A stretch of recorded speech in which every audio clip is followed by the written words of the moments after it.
안녕하세요. 김성겸 목사입니다. 산돌 성경 읽기에 오신 여러분 환영합니다. 오늘은 요한복음 11장에서 13장까지의 내용 살펴보도록 하겠습니다. 요한복음 11장은 예수님께서 죽은 나사로를 살리신 기적 이야기로 시작이 되는데요.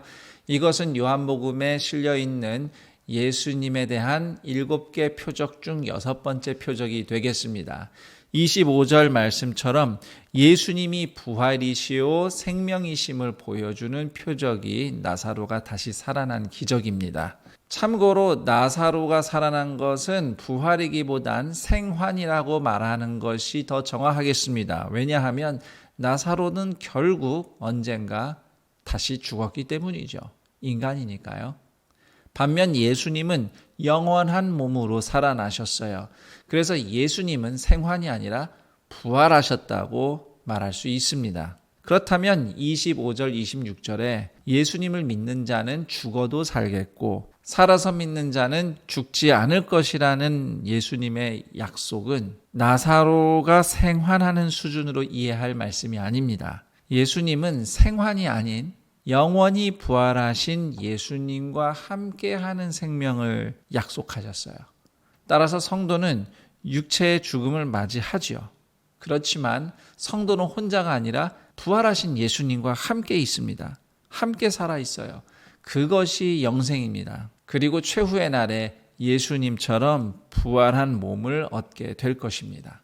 그리고 요한복음 11장 이야기에서 중요한 테마 한 가지는 예수님은 사랑하는 친구를 구원하기 위해서 생명을 내어주시는 주님이시라는 테마입니다. 5절과 11절을 보면 나사로는 예수님이 사랑하는 친구로 묘사가 되어 있습니다. 그런데 상황이 매우 나쁩니다. 8절을 보면 나사로가 살던 동네 베단이라는 동네 예루살렘 인근에 있는 마을이에요. 거기에는 예수님을 죽이려고 하는 유대인들이 많이 살고 있었습니다. 그래서 예수님은 사랑하는 친구 나사로를 구하기 위해서 목숨을 내놓는 길을 가신 겁니다. 정리하자면 죽은 나사로가 살아난 기적은 예수님이 우리를 사랑하셔서 우리를 살리시려고 생명을 기꺼이 내어주시는 구원자이심을 보여주는 표적이라고 하겠습니다. 실제로 11장 뒷부분에는 예수님을 죽이려는 유대 지도자들의 모의가 시작이 되고 그럼에도 예수님은 12장에서 우리를 위한 사랑으로 십자가에서 희생하기 위해서 예루살렘에 입성하시게 됩니다. 그리고 요한복음에는 예수님의 예루살렘 입성 이야기만 있는 건 아니죠. 나사로의 막내 동생 마리아가 예수님의 발에 향유를 부은 이야기가 담겨 있습니다. 이 사건은 마태복음, 마가복음에도 동일하게 기록이 돼 있는데 대신 거기엔 그 여인의 이름이 명시되어 있지 않습니다. 요한복음은 마리아라고 이름을 명시하죠. 참고로 마태, 마가복음의 이야기를 보면 향유는 예수님의 머리에 부어진 것으로 묘사되어 있습니다. 그런데 요한복음에서는 예수님의 발에 향유를 부었다고 하죠. 어느 쪽이 맞는 말일까요? 차이점이 왜 일어나는 걸까요? 예수님은 그 여인의 섬김을 예수님의 장례, 즉 십자가 죽으심을 준비하는 의미가 있다 말씀하셨어요. 그렇다면 향유, 나드 한 근, 적은 양이 아닌데요. 그걸 머리와 또는 발에만 부었다고 보긴 어렵습니다. 아마 예수님의 온 몸에 이 향유가 적용이 됐을 겁니다. 대신 마태, 마가복음은 향유가 머리에 부어지는 장면을 포착하고 있는 거죠. 기름 부음 받은 왕 메시아임을 드러내기 위한 것이고 요한복음은 발에 향유가 부어지는 장면을 포착하고 있습니다.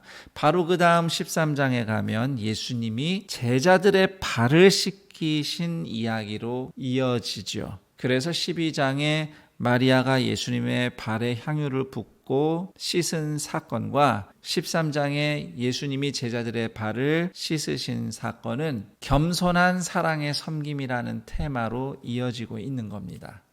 그리고 요한복음에는 마태, 마가복음처럼 겟세마네 기도 이야기가 담겨 있지는 않습니다. 그렇지만 예수님이 예루살렘에 입성하신 이후 예수님의 그 괴로운 심정을 제자들과 대화 나누는 장면이 요한복음 12장에 담겨 있습니다. 여기서 핵심 구절은 32절이라고 생각합니다. 내가 땅에서 들리면 모든 사람을 내게로 이끌겠노라. 이 말씀은 예수님의 십자가가 왕의 대관식이며 그의 백성이 하나님 나라로 출범하는 영광의 승리임을 보여주고 있습니다. 그리고 요한복음 13장부터는 이제 다른 이야기가 시작이 됩니다. 13장에서 17장까지는 십자가에 달리시기 전날 밤 예수님과 제자들의 이야기인데요. 13장은 예수님께서 제자들의 발을 씻으신 이야기와 함께 시작이 됩니다. 이것은 예수님이 단지 겸손히 낮추신 섬김 이상으로 십자가에서 죽으시는 그분의 사랑을 의미하는 행동입니다. 그런데 이 사랑을 더 구체적으로 말하면 용서하는 사랑이에요. 9절에서 베드로는 발뿐 아니라 머리와 손을 다 씻겨달라고 예수님께 그렇게 요청을 합니다. 그러자 예수님은 10절에서 이미 목욕한 사람은 온몸이 깨끗하니 더러워진 발만 씻으면 된다, 이렇게 말씀을 하십니다. 그렇다면 목욕은 회개하고 거룩하게 되는 구원을 의미하고 발을 씻는 것은 비록 구원받았지만 연약해서 지은 죄 또는 과오가 용서받고 씻김받는 것을 의미한다고 하겠습니다. 그래서 예수님이 제자들의 발을 씻으신 것에는 용서의 의미가 담겨 있다고 할 수도 있습니다. 예수님은 가룟 유다처럼 깨끗하지 않은 배신자도, 베드로처럼 예수님을 부인한 배신자도 가리지 않고 모두 다 발을 씻는 용서하시는 사랑을 베푸셨습니다. 비록 누군가는 그 용서를 끝까지 거부하고 회개하지 않을 수도 있지만 말이죠. 그리고 예수님은 제자들에게 서로 발을 씻어주라고 말씀하십니다. 다시 말해서 예수님처럼 서로 용납하고 용서하라는 말씀입니다. 나의 더러운 발을 솔직하게 인정하고 용서를 구하며 상대에게 나의 발을 내어 맡기는 것. 또 반대로 상대방의 더러운 발을 기꺼이 끌어안는 것. 용서하고 용납하는 것. 그 맥락에서 주님이 주신 최고의 말씀은 요한복음 13장 34절이라고 하겠습니다. 새 계명을 너희에게 주노니 서로 사랑하라. 내가 너희를 사랑한 것 같이 너희도 서로 사랑하라. 여기까지 요한복음 11장, 12장, 13장을 살펴봤습니다. 예수님의 마지막 말씀에서 요한복음이 더욱 드러내어 증거하고 있는 그분의 사랑의 깊이를 요한복음 읽기를 통해서 깨닫는 시간이 되었으면 합니다. 그럼 전 여기서 인사드리겠습니다. 내일 다시 만나겠습니다. 감사합니다.